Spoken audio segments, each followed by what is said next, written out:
നടൻ ദുൽഖർ സൽമാനോട് ഡിസംബർ 3 പത്തനംതിട്ട ഉപഭോക്തൃ തർക്കപരിഹാര കമ്മീഷനിൽ ഹാജരാകാൻ നിർദ്ദേശിച്ചിരിക്കുകയാണ്. I haven't slept in a while. I've experienced something for the first time and things haven't been the same since. ആദ്യം വണ്ടി, ഇപ്പോഴിതാ ബിരിയാണി. മൊത്തത്തിൽ പണിയാണല്ലോ ദുൽഖർ സൽമാന്. ഇപ്പോൾ പണി കിട്ടിയത് ബിരിയാണി അരിക്കാണ്. Rose brand basmati rice. Rose brand biryani rice വാങ്ങിയതുമായി ബന്ധപ്പെട്ട പരാതിയിലാണ് നടപടി. ഡിസംബർ 3 ഉപഭോക്തൃ തർക്ക പരിഹാര കമ്മീഷനിൽ ഹാജരാകാൻ നടൻ ദുൽഖർ സൽമാന് നോട്ടീസ്. ആദ്യം തന്നെ റോസ് ബ്രാൻഡ് ബിരിയാണി അരിയെ കുറിച്ചുള്ള നിങ്ങളുടെ അഭിപ്രായം എന്താണ്? വെച്ചിട്ട് എങ്ങനെയുണ്ട്? Rose brand basmati rice, heroes choice.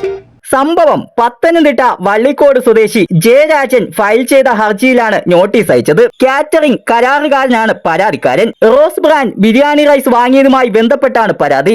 Rose brand biryani റൈസിന്റെ ബ്രാൻഡ് അംബാസഡർ ആണ് ദുൽഖർ സൽമാൻ. പുതിയതായി വാങ്ങിയ 50 കിലോ റോസ് ബ്രാൻഡ് ബിരിയാണി റൈസിന്റെ ചാക്കിൽ പാക്കിംഗ് തീയതിയും എക്സ്പയറി ഡേറ്റും ഉണ്ടായിരുന്നില്ല.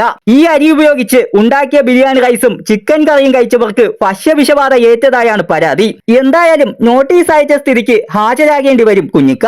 ഒന്നിനു പുറകെ ഓരോന്നായി വരുവാണല്ലോ. ലോക സിനിമയുടെ വൻ വിജയത്തിന് ശേഷമാണ് പുറകെ ഓരോ പണികളായി വന്നുകൊണ്ടിരിക്കുന്നത്. അന്ന് കാർ കടത്തിയ കേസ്, ഇപ്പോഴിതാ ബിരിയാണി അരി കേസും. അന്ന് കസ്റ്റംസ് പിടിച്ചെടുത്ത കാർ ഇതുവരെ തിരിച്ചു കിട്ടിയിട്ടില്ല. എന്തൊക്കെയായാലും ദുൽഖറിന് കലികാലം തന്നെയാണ്. ഇനി എന്തൊക്കെ കേസുകളാണ് വരാൻ പോകുന്നതെന്ന് കർത്താവ് തമ്പുരാനറിയാം. കഴിഞ്ഞ ദിവസമാണ് മമ്മൂക്കയ്ക്ക് സംസ്ഥാന ചലച്ചിത്ര അവാർഡ് കിട്ടിയത്. അതിന്റെ ആഘോഷം കെട്ടടങ്ങും മുമ്പാണ് ഇങ്ങനെ ഒരു കേസ്.